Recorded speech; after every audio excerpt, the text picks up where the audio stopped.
Welcome to Montreal Rocks. And today I'm very excited to speak with someone from my past, and probably your past too. We're speaking with Michael Williams. Now, Michael Williams is going to talk about the movie 299 Queen Street West, which we, of course, know is Much Music. And he was a VJ there for almost a decade, 1984, which is also a book, to 1993. Welcome, Michael. So good to speak to you. Nice to speak to you. I want to go back to the beginning. We were talking just before we started about radio, about DJing. Tell me the importance of your Tascam mixer. My Tascam, I bought at a store on Sherbrooke Street when I was going to university. My Tascam was the center of my studio. It was like a 12-channel, 8 to 12-channel Tascam mixer. And Robert, we met, of the Limelight, who's unfortunately no longer with us, and one of the greatest DJs in the history of DJs, and a good friend, and a teacher and a mentor. I went to the Limelight and I went into the booth on the third floor, and he mixed his music with the tools that created music. So he had a 24-track Yamaha console there, had his turntables attached to that. So he had every variable that he could in terms of coloring the music as he wanted to, or using effects and bringing them in on an auxiliary bus or something like that. So my Tascam was sort of a small version of that, and it enabled me to be a better DJ. And I did, the way I got through school and shortly thereafter was that I did tapes for places like Grumpy's, Darwin's, Winston Churchill Pub, and a few other places on Bishop Street and Crescent Street. A lot of the places were like, was it Le Privé? I also did that up on Bishop. And I would do the recorded music that would play. Like now they have services that, that are on the internet. Well, I did that via tape. I used to do the large reels of tape, and which would be good for 3 hours on one side and 3 on the other side. And they would automatically play side to side. So I did that and music for those bars. And so the Tascam was the heart of that situation. I didn't use they had no DJ mixers back then, and I've been DJing so long that I've invented my own equipment out of things that already existed in high school, because I've been doing that since, I don't know, 69 or something like that. So the Tascam was the first piece that I bought, and I bought it in Montreal. Do I have it? Possibly in storage. I like that story because it shows that at heart, you were always involved with music. Same with me. I DJ'd for many years, over 2.5 decades. I believe you even did lights at certain places. Well, I was DJing. My company was called In Montreal when I was in university. I had met my partner there in crime, Mr. Stan Darville, and we started a mobile sort of sound system, I guess you would call it, early on. And it was called Jason Stan and Company. Why? Because Michael didn't sound that good in the front of it. And Jason, being my nickname, sounded great. And what we did was that we owned Loyola. We just ruled it. We played every event there. And when we started playing, Stan and I, at the campus center at Loyola, it was just on the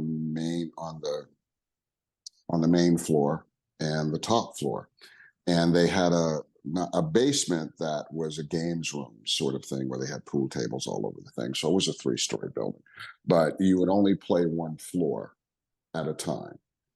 And so when we got there, we started at $20 each, $25 each. And we started on the main floor. By the time I left there, we had all 3 floors going simultaneously in a lineup out to Sherbrooke Street, down the street. So it was a good time, and we were sort of legendary DJs there. Plus, I worked and then helped rebuild Radio Loyola, and it was one of the first stations in the country to go for carrier current, to have a broadcast license. The difference between America and Canada is all universities have low power or normal power broadcast licenses. In Canada, they do not. And so that makes them third class citizens in the world of broadcasting.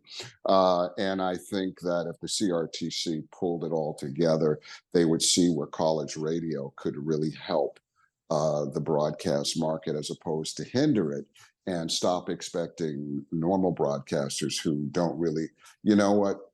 When I got into radio when I was a kid, my mentor told me, Enos Lynn Doyle and Billy Bass, Shauna, Jeff, Rusty, all these guys, they told me, look,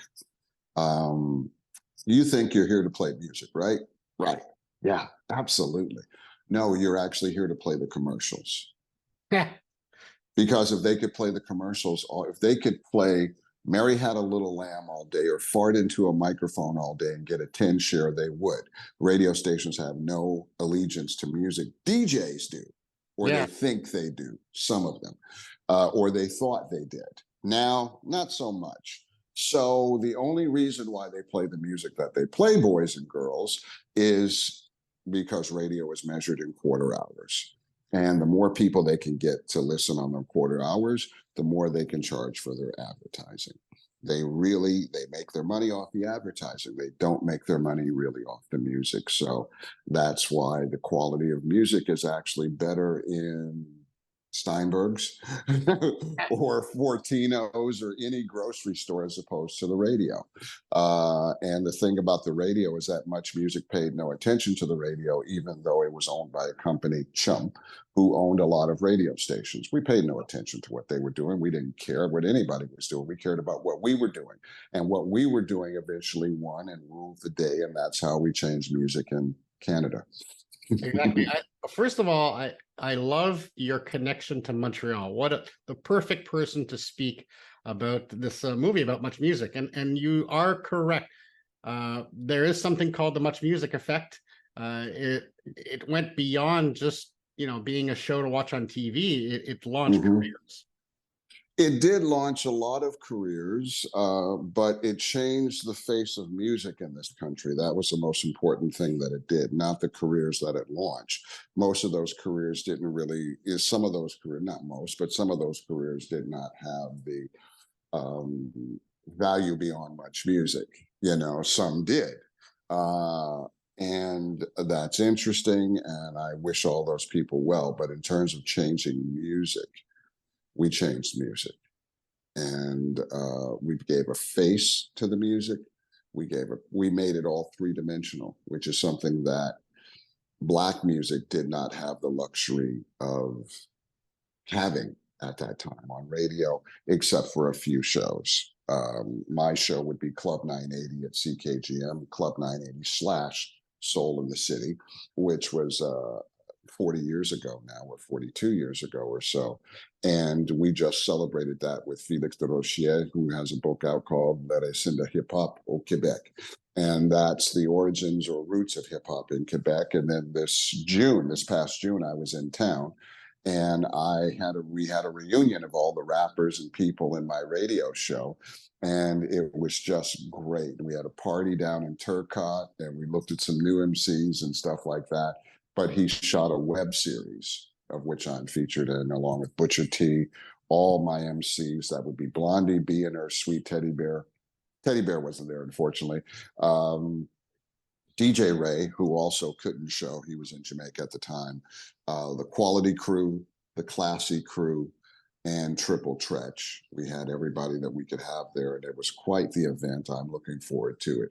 And so my connections to Montreal run really deep. I still consider it home. And who knows, maybe I'll even end up back there. I want to bring you back to 1984, and maybe the first day you stepped into those offices at 299 Queen Street. How did you feel? Actually, okay, so finish your question. Yes. Well, I mean, describe your first day working there, whatever date that was. Wow, I think you'll have that on tape because we did talk about it. I haven't seen the film, but I will describe that day to you. Absolutely.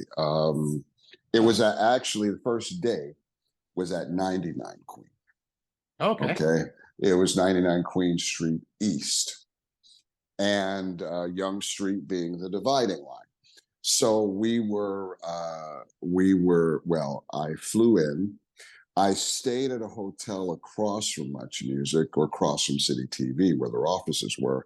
I had been there before, once before, in regards to a band that I was tour manager of who is still going and are currently on tour in Japan or Germany, I think.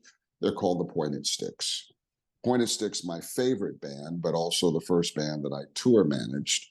And I tour managed them. I did promotion for them, sold their records, did promotions for Quintessence Records, who was my employer at the time. And that was the first job that I actually got in music, paying me a salary where I wasn't DJing, pretty much.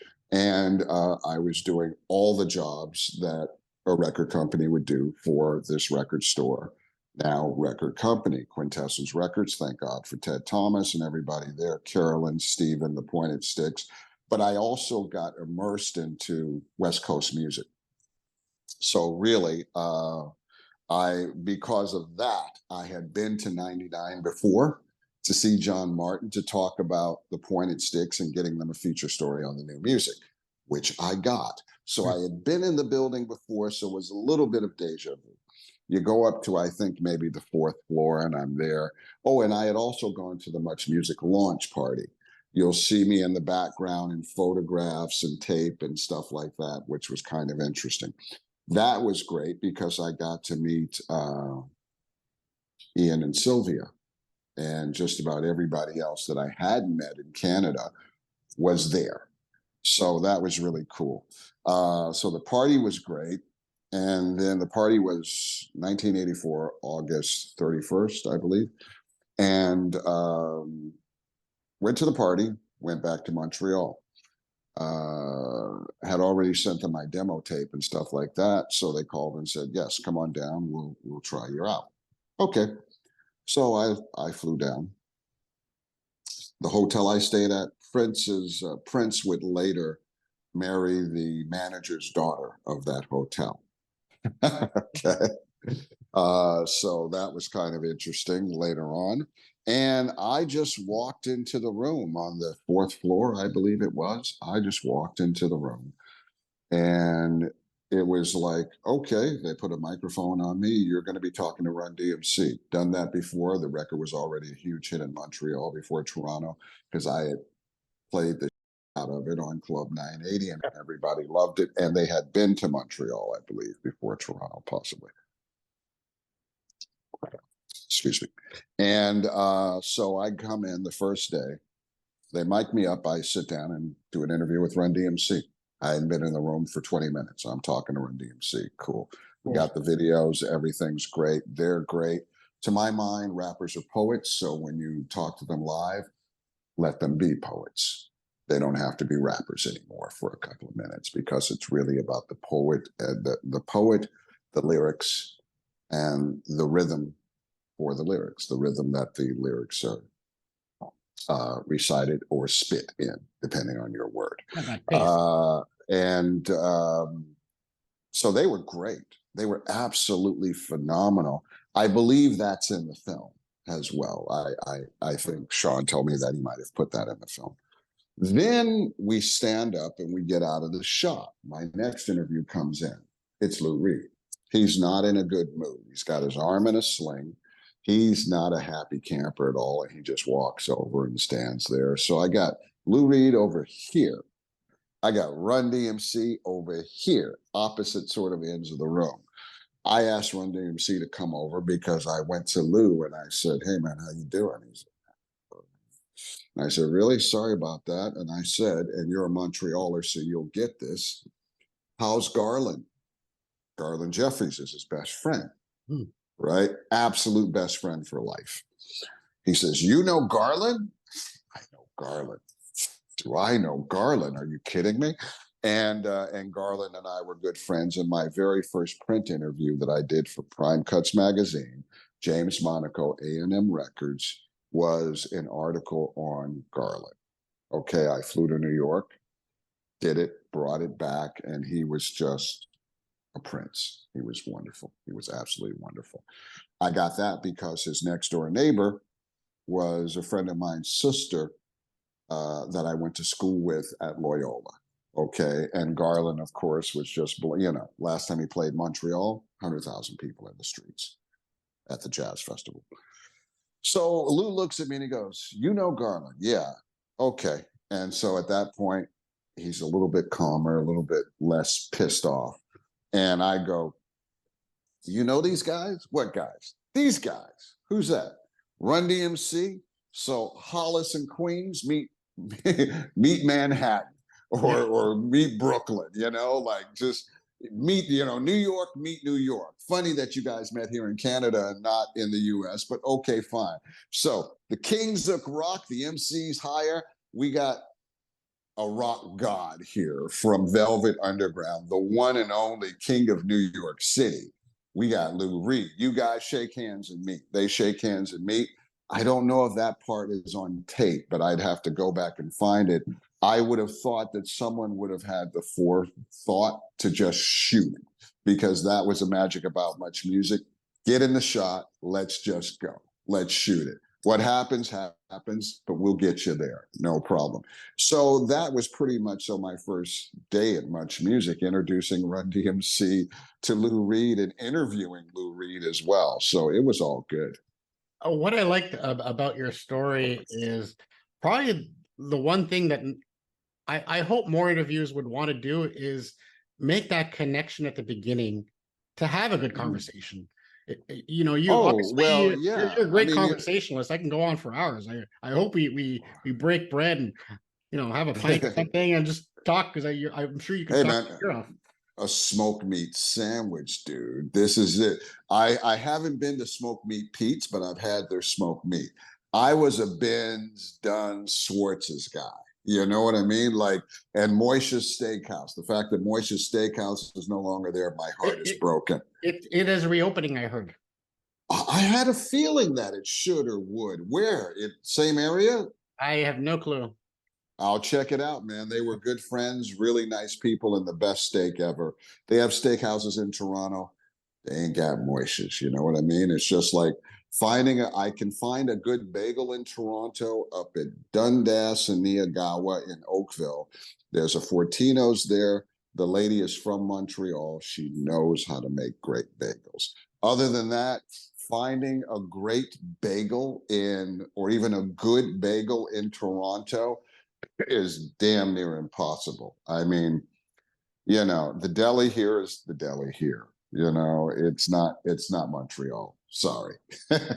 Your first day of Much Music, you're already becoming so natural on video, which is it's something different to do, and making those connections with the artists to make them feel at ease. Mhm. And like you said, there's no script. You just basically went by the seat of your pants and you trusted your instinct.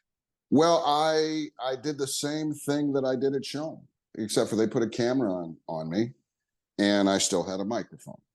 So, at Shome, it was 2 turntables and a microphone, a couple of tape machines and stuff like that. And I loved it. I mean, Shome was the best job ever for me, because it just was. I got to be so creative. I worked at a station that was a legacy and heritage station in my mind and my heart. I listened to it when I was growing up in university at Concordia, Loyola at the time. And I thought those jocks were great.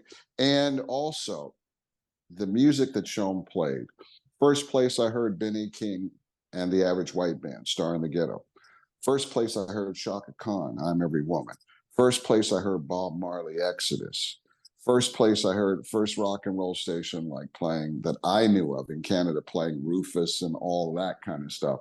There was such a wide variety of music that Shome, the early Shome, played, that the current Shome should just be embarrassed. I remember staying up on Sundays with a tape recorder next to the radio as Claude Rajat would do his show, and just listen to some new music. I think he also had Brave New Waves on CBC or something. But did you ever listen to Benoit with the New Music Foundation? Benoit Dufresne, do you remember that? On that Sunday bell, evening. yeah. I think it was Maybe I'm getting Benoit. mixed up between Benoit and that, but I used to I used to listen there with my tape recorder, you know, and just discover these bands like from you know, from the UK or stuff that we never heard of. That would have been Benoit, not Claude. That would have definitely been the New Music Foundation, and Benoit That's it. Dufresne, still a very good friend.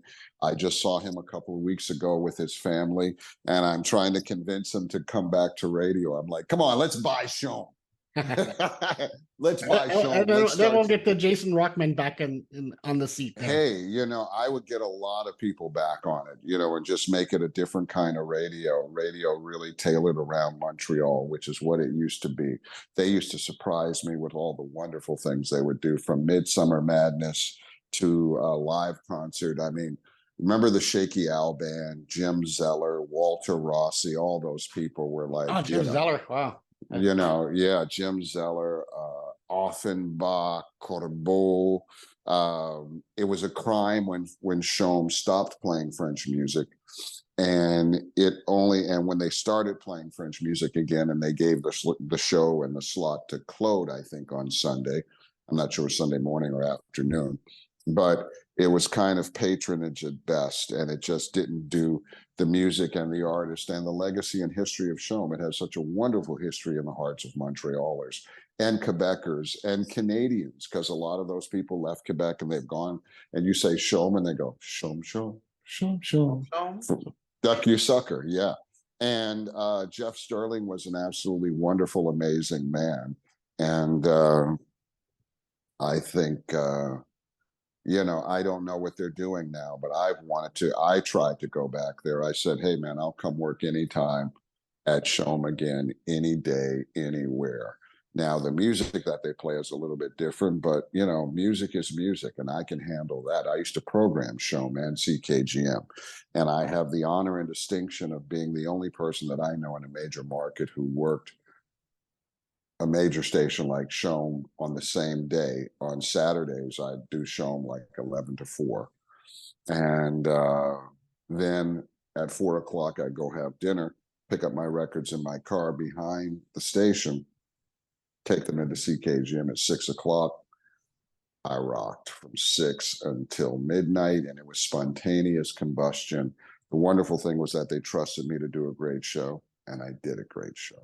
And that's what Felix is sort of looking at in his books, and also in the web series that's going to come. I'm not sure this year or next year.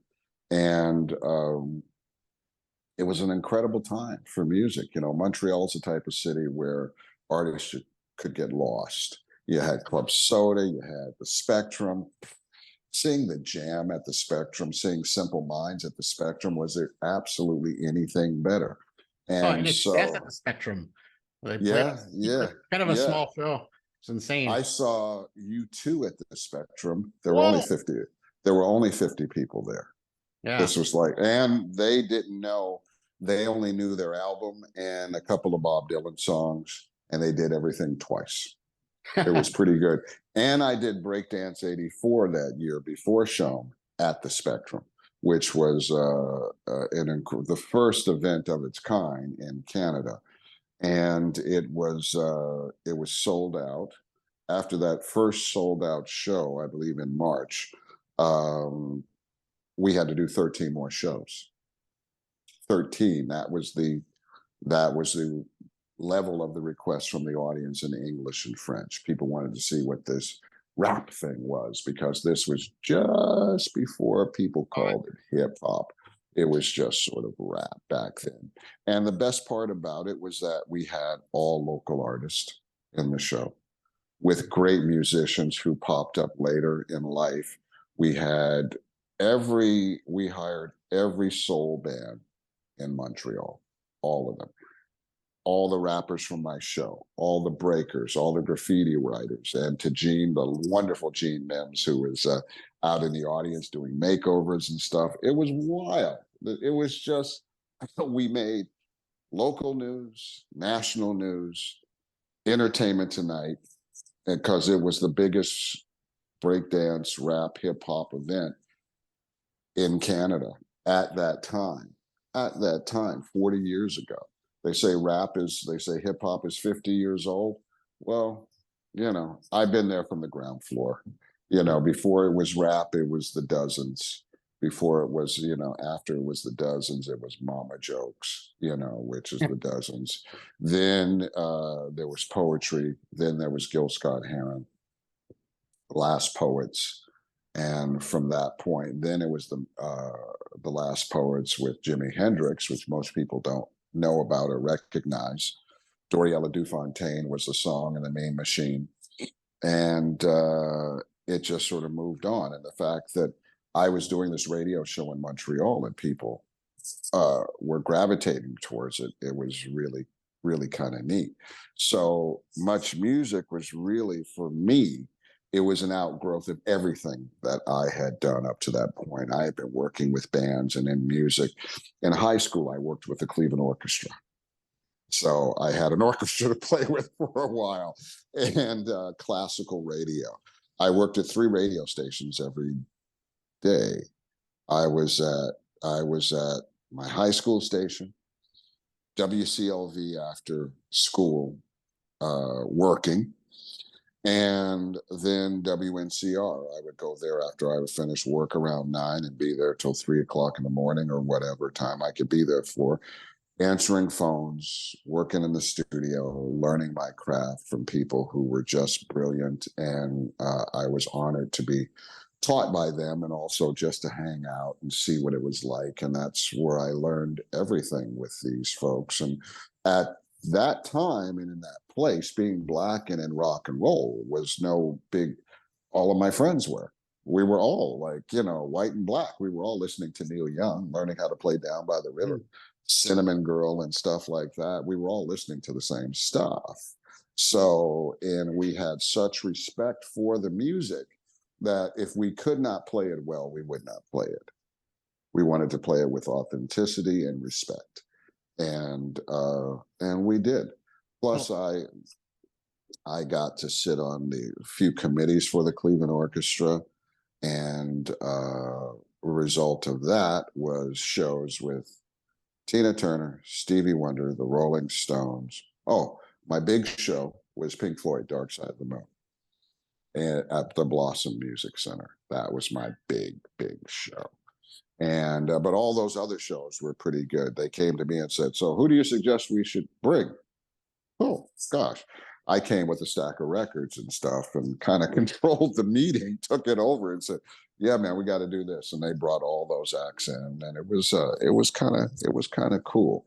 So Much Music was kind of the culmination of all of those things, because until I write the book, nobody knows. And I'm working on the book, so nobody really knows. There are little things that are coming out now, articles and stuff like that, but they had no idea who they were hiring when they hired me.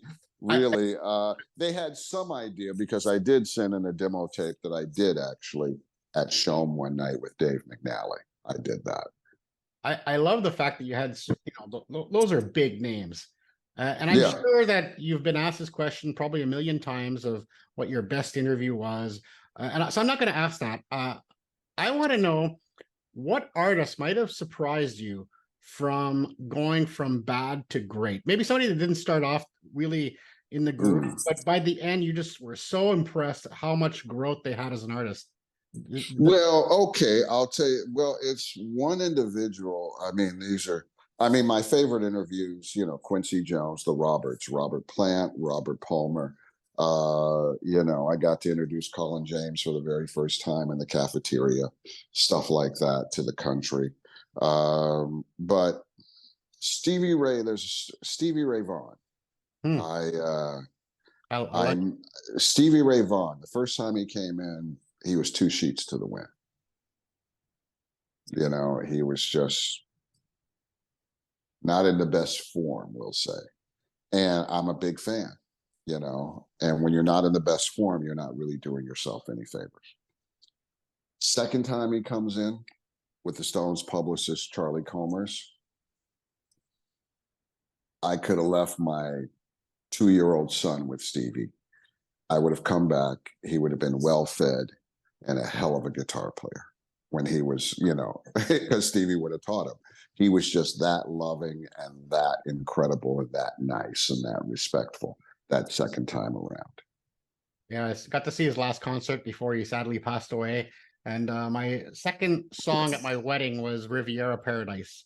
So Okay. Stevie was a big influence on when growing up. That guitar is just epic. Well, for me, it was TikTok, Family Style with his brother Jimmy. TikTok was a Also saw Jimmy at monumental a small track. venue. Yeah. He had But a what a band. monumental track. What a loving track. That song, TikTok, just puts everything together for me, not only for his family, but for a lot of families and for the family of man. It's perfect. It was And definitely a perfect record. and again about meeting all these incredible musicians throughout your decades in this business, and I Mhm. love the stories from the past. This is amazing. But I ask you the question: should you meet your heroes? Well, I would, depending on why you're meeting. That's sometimes you definitely shouldn't. Prince and I danced around a lot of things because I didn't want to spoil the myth, the man, the myth, the legend.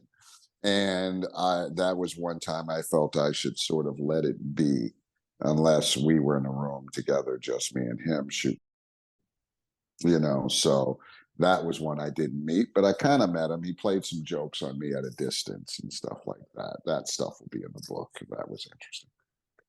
And maybe like let's play a little alternative history. But if you can reverse one musician's death, who would it be and why? Wow. Wow. If I could reverse one musician's death, who would it be and why? That's a hard one.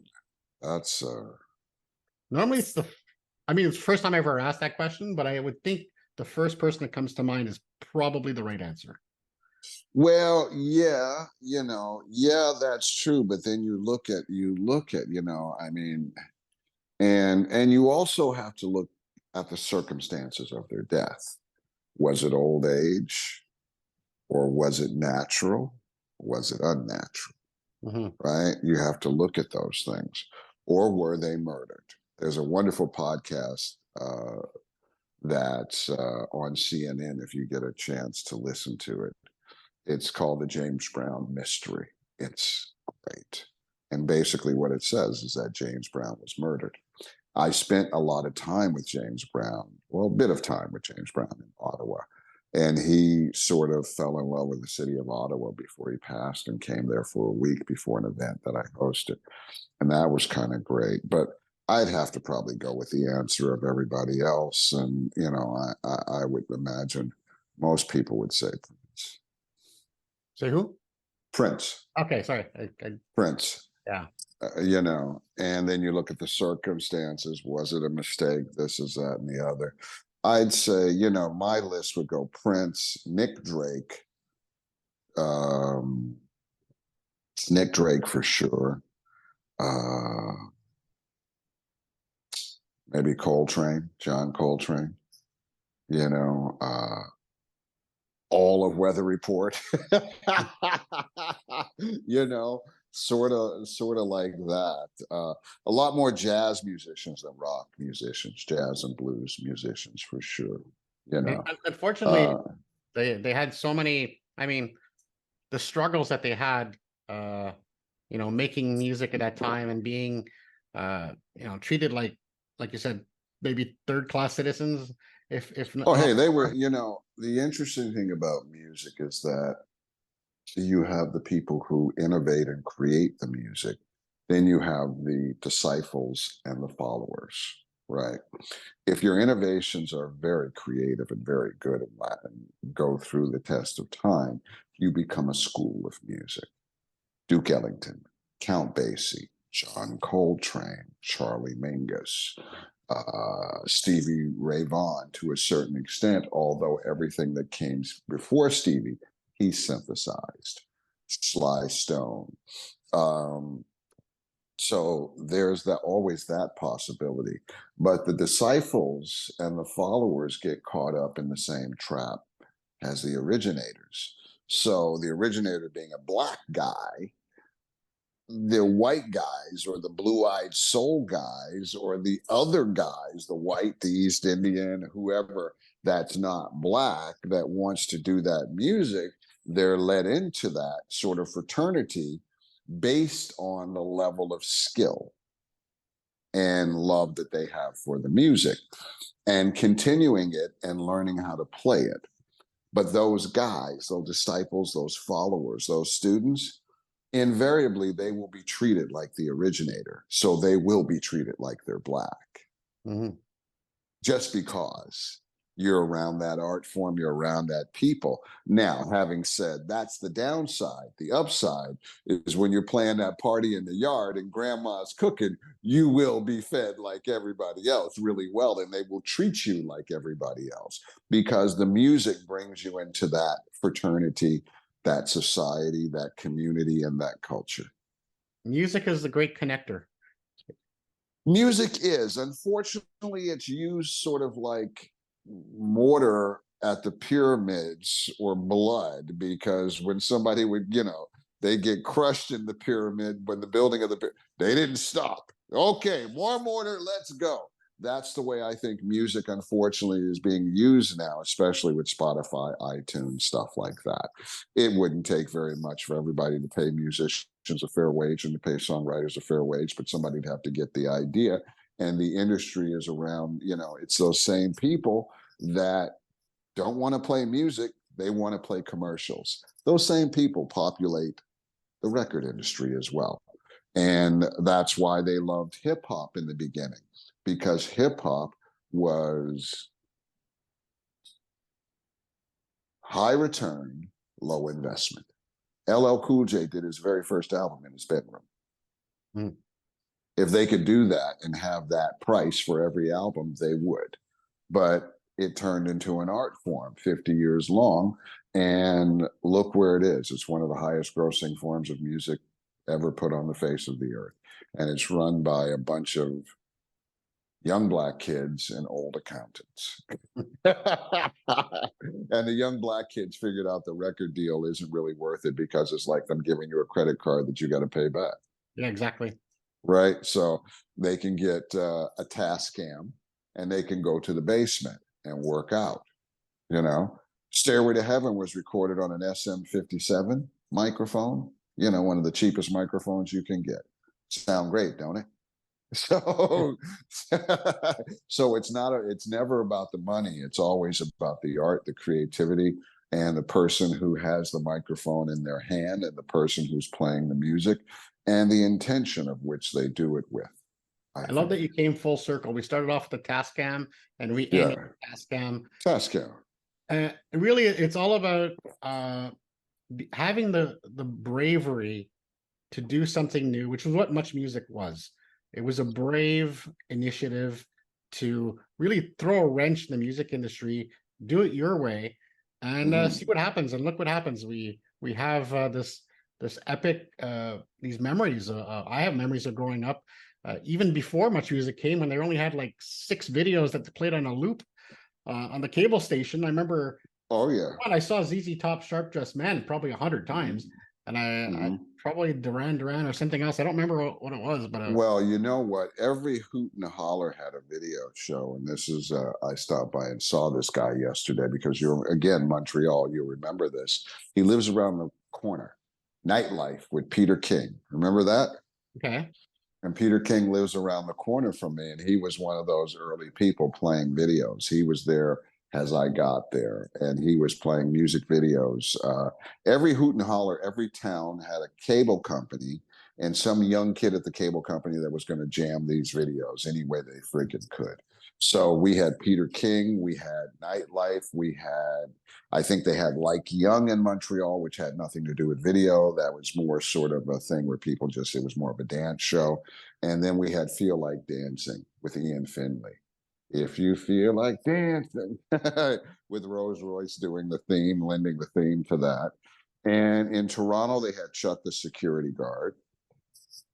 Hamilton, they had someone else. And in Vancouver, they had someone else. And eventually, Terry David Mulligan came out of the West Coast. So everybody had a little video show. What Much Music did and City TV did was that They brought it all together with individuals from across the country, and they had already been a broadcast unit. And City TV is what I call dope smokers TV. They just did weird, funny, and you're going, who's smoking dope over there? They got to be smoking dope to be putting that in the air. And they were, and that became Much Music. Eventually, that became Much Music. City TV was it was Toronto community, Toronto music, and if your mother was turning 100 or you were turning 50 and you said my mom's turning 100, there would be a camera there in her face to say how you feeling at 100. And that really made them quite special. When Rogers bought it, of course, they destroyed all of that. So because that's what they do. Even Speaker's Corner, anybody could be on TV with Speaker's Corner. Absolutely. Well, the Bare Naked Ladies did their very first video that way, right? So that's kind of what that was and how that was. And that was pretty exciting in itself. The whole place was a lightning rod for music. We were the friends of music. We were not the enemies of music. Radio became the enemies of music because they stopped putting interviews on the air. You can have interviews, sure, but now they're all online. So you can sit there and listen to it when you want. But they stopped doing things on the air. And I'm from the generation at Shome where I did it all on the air. They flew people in from around the world to listen to a Krista Berg live interview with me, as he was breaking with the album Lady in Red, with their song Lady in Red in that album. And so we put it all on air, but we had the skills to do that. I wouldn't say there are a lot of people that have the skills to do that today because they haven't learned. They didn't work the midnight shift or the graveyard shift. A lot of people think they have skills and can do what we do, and they just can't. Nobody's done it in terms of a video network. That's for sure. Much Music had its run, and they had a good run. It should have morphed into something else, something more interesting. And I had written a bunch of shows to that end. But eventually, the nail was put in its coffin. And I think now with Sean's film, it really brings it to full circle, brings it to light again, because Much Music was not honored by the Junos, by Caras, by the Academy, by anyone except for the artist. And the fans. And the fans. And we were the reason why music changed in Canada. We were the reason why you heard Black artists all of a sudden. We were the reason why you heard more Canadian artists, because all of a sudden, because we played everything.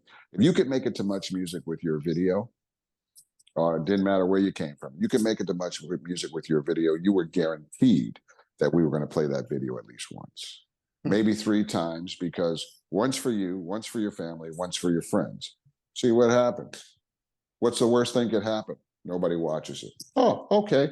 But that one time meant you actually played it 3 times because of the 8-hour rotation, which was lovely and wonderful. And John Martin, who created Much Music, along with Nancy Oliver and Moses giving them the green light, being the head of City TV, it was a wonderful combination of people working together. And we were all rowing the boat in the same direction. And you don't get that very much in a corporate situation.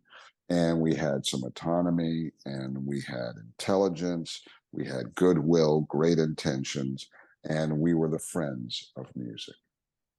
I love it. October 17th at the Rialto Theater.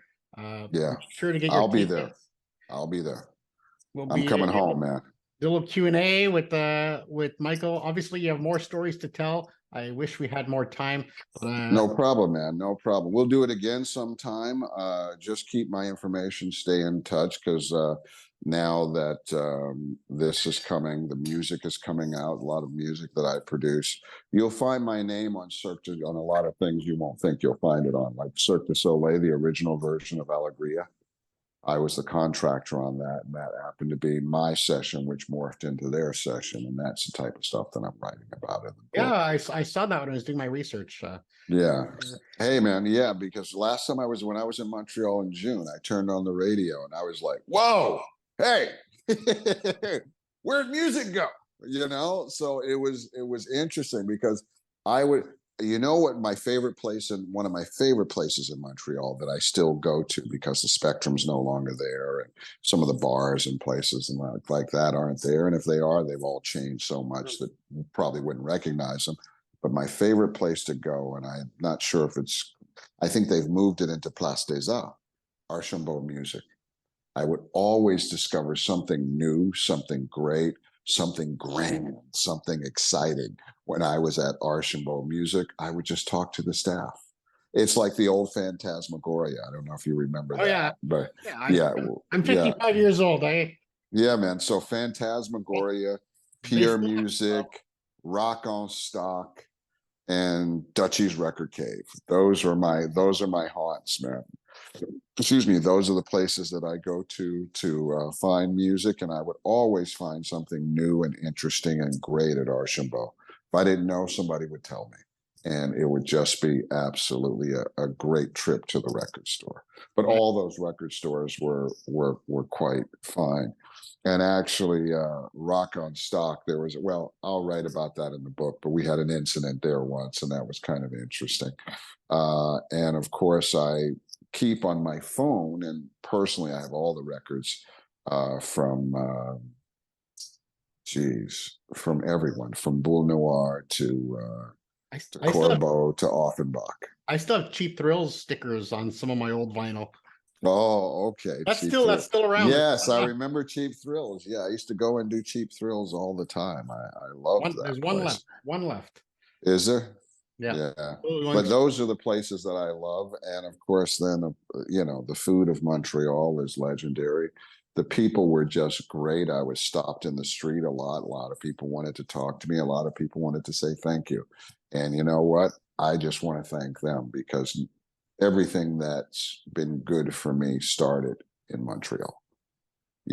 So I got to say thank you to that. En français and en anglais, doesn't matter.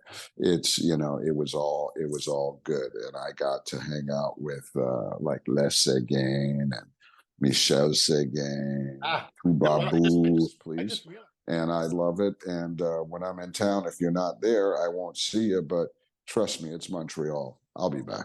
All right. Cheers, bro. Cool. Thank you. Bye bye.